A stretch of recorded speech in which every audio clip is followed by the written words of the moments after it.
This is part B of the lecture on loss. In part A, we were talking about intra-psychic loss. A perfect example of an intra-psychic loss is illustrated by this wrestler who's leaving the mat having lost the Olympic gold medal. There's a dream that he had, a goal that he had, something for which he'd worked for years, and is lost. And now his sense of who he is and his dream about who he could be is gone.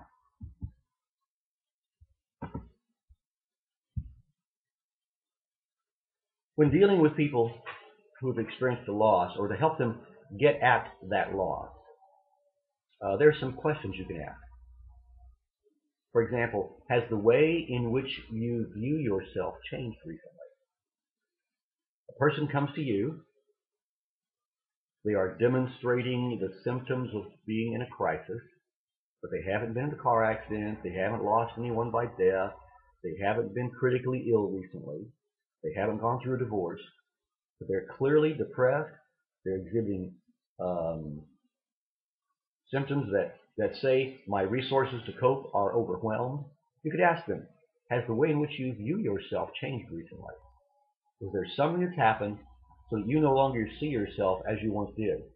Could it be that a dream you had or some plans you had have gone by the wayside? If the answer to those questions is yes, those people are experiencing an intra-psychic loss, a very real loss. Then there are functional losses. For example, your muscular or neurological function, your sight, your hearing, your coordination. You've lost a body part. You've lost part of your memory.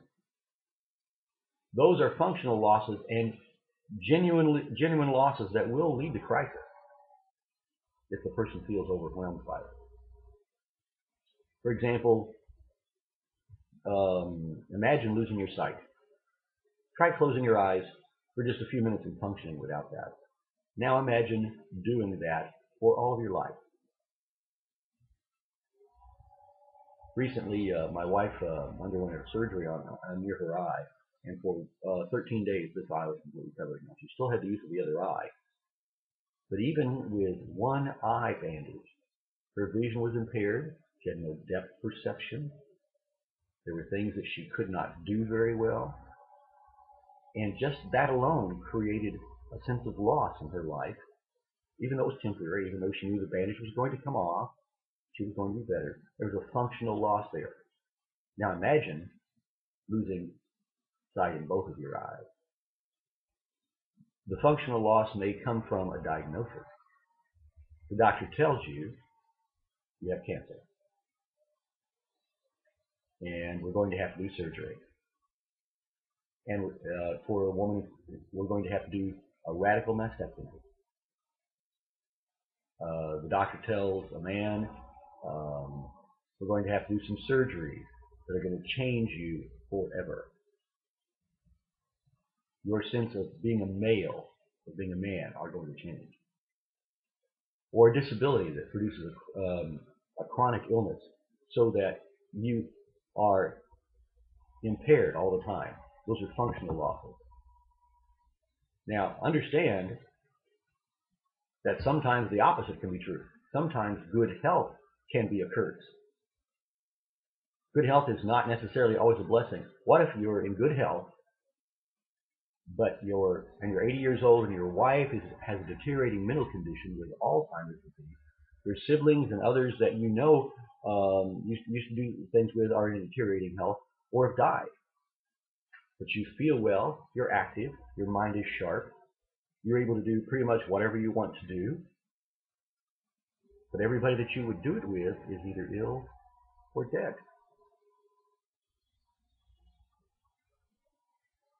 My own mother's experienced some of this in the past few years. My mother is, as of this recording at least, my mother is 96 years old and still living. Still physically well, mind is sharp, basically able to do pretty much what she wants to do with the limitations of age and slowing down. Most of her friends are gone. She has been married to, she's on her third husband. She lived with my father for 50 years. He passed away from a stroke.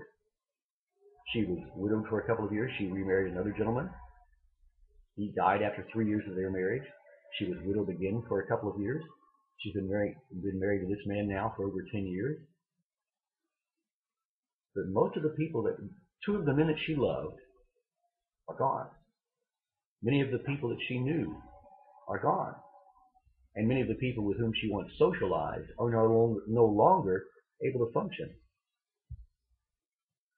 There's a kind of a fun little prayer called the senility prayer. No doubt you're familiar with the serenity prayer. Well, this is the senility prayer. And it goes like this. God, grant me the senility to forget the people I never liked anyway, the good fortune to run into the ones I do, and the eyesight to tell the difference. That's pretty good. But it's also a description of what happens to us with aging. Aging actually can become a loss. And so for people who are experiencing functional losses, you might ask these kinds of questions. What physical changes may have occurred in your life in the past 5 years that may have been a significant loss for you? Here's a person that appears to be in crisis.